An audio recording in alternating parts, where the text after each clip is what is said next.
अरे छमिया का इतना बनाई ठनाई के कहाँ जात बाड़ू हो? अरे जाना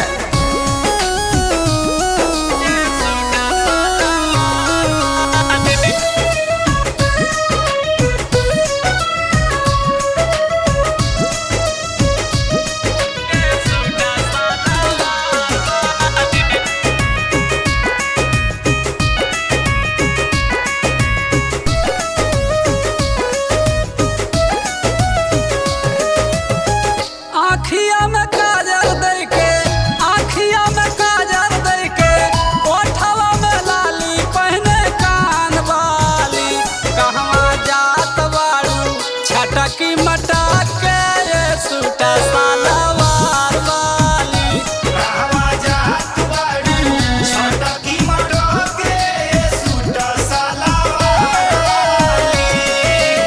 ई गदरत जवानी देख के लार चुआ जात बा। ए का कहत रहा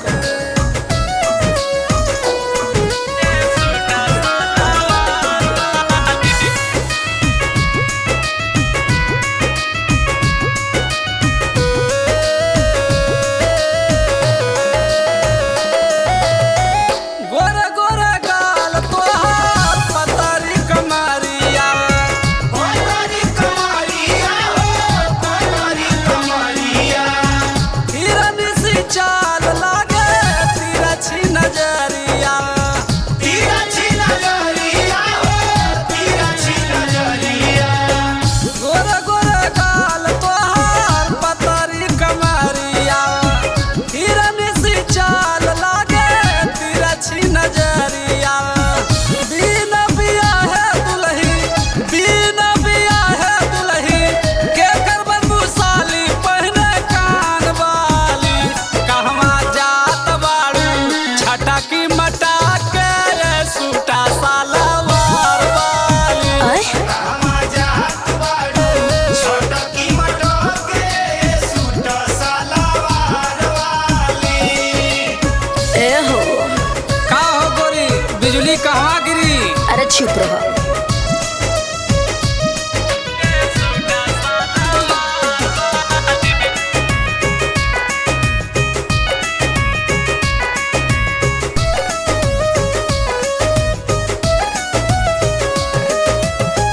काली घटा घेरे चमके बदरिया, चमके बदरिया हो चमके बदरिया। बह पुरवैया हवा बथे शरीरिया। मोटे शरीरिया हो मोटे शरीरिया। काली घटा घेरे चमके बदरिया, बह पुरवैया हवा बथे शरीरिया। जुलमी जवानी लइके, जुलमी जवानी लइके, रूपवा निराली पहने कान वाली, कहवा जात बाड़ू छटकी मटक के ये सूटा सलवार वाली। कहवा जात बाड़ू छटकी मटक के ये सूटा सलवार वाली। हाँ हो बोला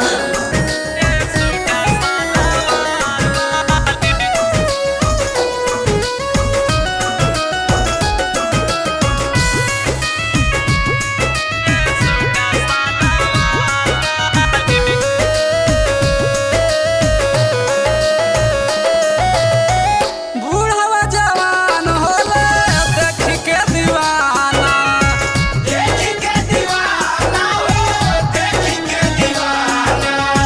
ना जाने कैसन रखले बाड़ू खजाना। रखले खजाना हो रखले खजाना। बूढ़वा जवान होले देख के दीवाना, ना जाने कैसन रखले बाड़ू खजाना। मोहनी मूर्तिया मोहे, मोहनी मूर्तिया मोहे, मन मतवाली पहने कान वाली, कहवा जात बाड़ू छटकी मटक